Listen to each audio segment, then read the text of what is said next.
Okay, so let's have a look at the different code services. So let's start with code commits. I'm going to go in here.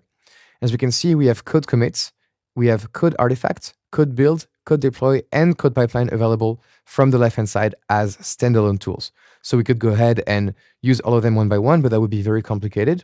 But as you can see here, for example, for code commit, you have 0 repository, but you can create a new code repository very quickly by clicking on this code and get started.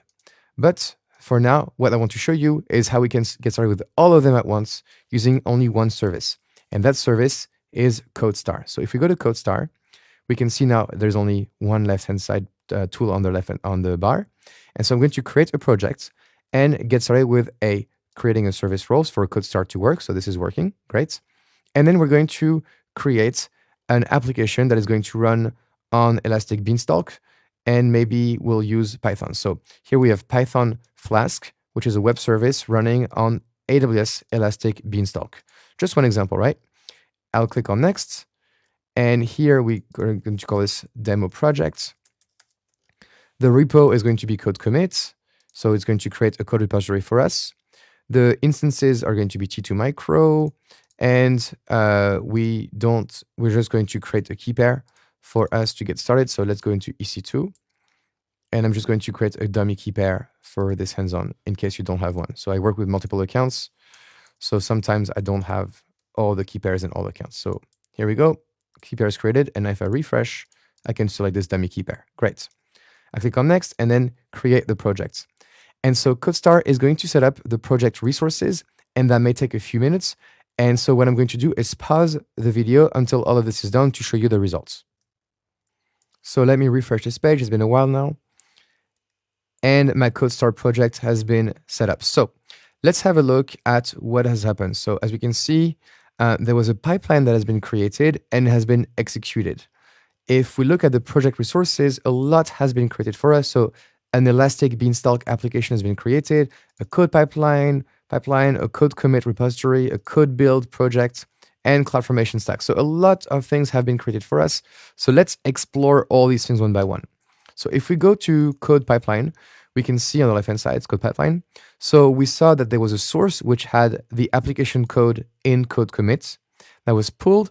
Then it was sent to code build to build the project, which succeeded. And then it was being deployed by CloudFormation into Elastic Beanstalk. Okay, so all of this was orchestrated by code pipeline. So as you can see, code deploy is not being used in this project. Code build is being used, so we can see the fact that yes, a demo project was created here.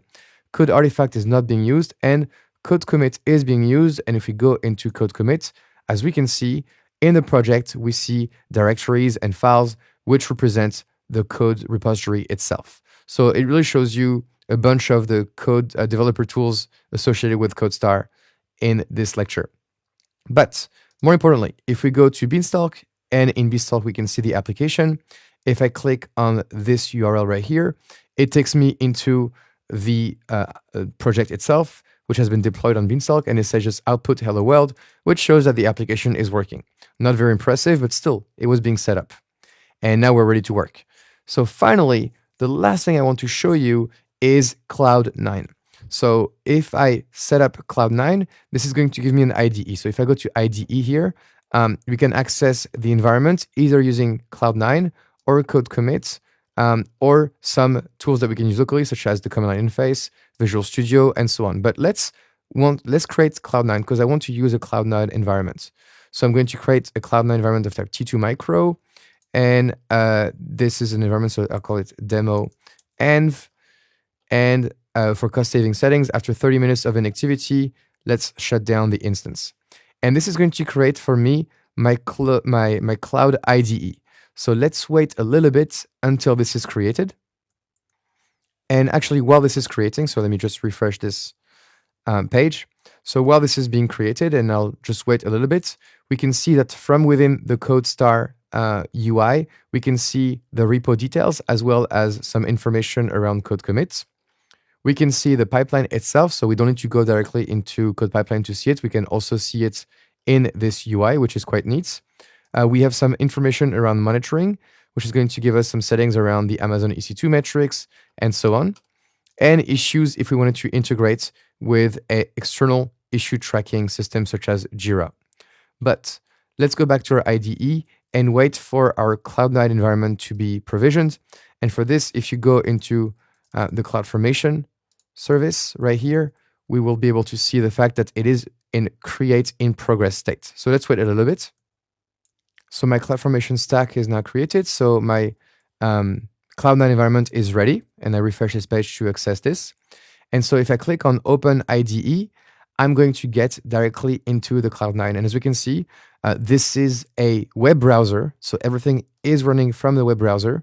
But this allows you to just run your code and edit your code directly from within the web browser, which is really cool. You get a command line interface as well from within the web browser to talk to your code if you wanted to, or run some commands, which is awesome. And you can literally edit your code from within the web browser. And if someone else were to connect to this at the same time as me, we could we could edit the code together at the same time. So this is quite neat because I can run this web browser from any IDE, from any web browser, from anyone's work laptop. And so that means that I can be efficient and I don't need to set up anything on my computer. And so if we, for example, were to look at some configuration, so this hello world thing, and there's like an application.py file, we can see, for example, here, the method is get, and the output was hello world. And so I say, hello world, Stefan, and I'm just going to change this, right? So I'm going to save this file. So now it's saved. And now I just need to commit this file into Git. So in the left-hand side, I have Git, so I can apply this change right here. So this is working. And then I can just say, edit a welcome message. Okay. And then click on this, enter, or control enter maybe, to be done. So now the file has been committed. And the only thing I need to do now is git push. So if I do, and where is it? So I need to go to my project, so demo project, and I do git push. This is going to push the code directly into my code commit.